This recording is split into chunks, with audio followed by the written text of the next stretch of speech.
Okay, so this is my quick little chick setup. I have been doing this for a while. I absolutely love having baby chicks. You guys have got to look at one of my baby chicks first. And they're pretty easy. There's just a few things that you need to know in order to care for them. The main thing is they can't keep their body temperature at this age. The chicks you have are probably about a week old. And for the first 6 weeks, they're going to need a heat lamp. You have a couple of ways to do this. You can do it with a lot of detail and get a heat lamp and a thermometer. The heat lamp I prefer is this white kind. You'll also see the big red kinds. Those are fine. But the red ones are really for a large, like a trough if you've got 25, 50 chickens. This white one is perfectly sufficient for these 4. I kind of just eyeball it. I've been doing it a while, but if you want to know the exact temperature, you can buy a thermostat gauge that goes with it. They need to be at about 100 degrees, 95 to 100 degrees, week 1 that you have them home, and then you go down 5 degrees every week. The way that I do that is I really just monitor them and watch them. If I've got the heat lamp and I tuck it in right here and close it in, and they're all huddled up together right underneath the heat lamp, they may be a little cold, and I'll lower that lamp a little bit more. You can hook it on the side lots of different ways, but if you're unsure, you may want to get a clamp that can be used to clamp your heat lamp on because you want to make sure it's really secure.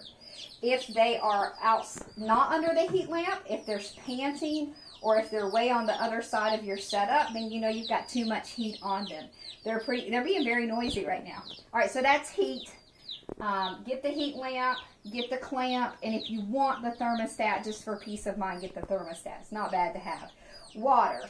Water just needs to make sure it stays fresh. Can you zoom in here, Aaron? This is the very basic water. It's very simple. And then the only thing that I add to their water at first is this little probiotics. It's got some electrolytes and good things, and it's just good to keep those little chicks boosted. I had to get a few packs of those. It makes a whole gallon, but I like to have it just in case I have a chick that's looking a little weak or anything, and I need to separate it out.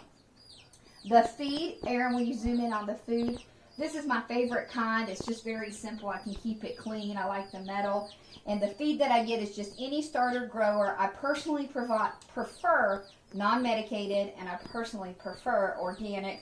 I don't always get that. I'd get a 5-pound bag. I don't remember if I got a 10-pound bag or what.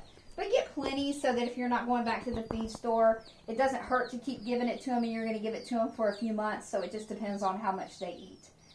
Outside of that, you want to make sure the heat lamp and the water is in a separate location of your tank than the food and water is.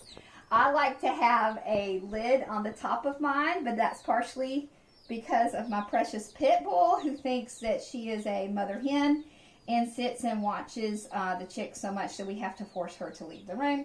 She loves them, but you don't know exactly at what point they're going to start flying. Obviously, you can use something as simple as a tote. Just a plastic tote, and the lining on the bottom, I like the cedar chips. Again, you can just use newspaper, that's no big deal, but what you don't want is a plastic bottom or a glass bottom without something down, because it splays their feet and it's not good for their development. Is that it, Aaron? Oh, take them outside. We love taking them outside. They do the most precious little chicken things. You may want to get some kind of enclosure or gate so that they have a boundary around them. Aaron and I like just taking them out and we chase them around. But again, we've had chickens for a while. It might be best to have a little gate of some kind. Heat lamp, thermostat if you choose, clamp, waterer, feeder, food, and the little electrolytes. Something for the bottom of your setup. I think that's it. Call me if you have any questions.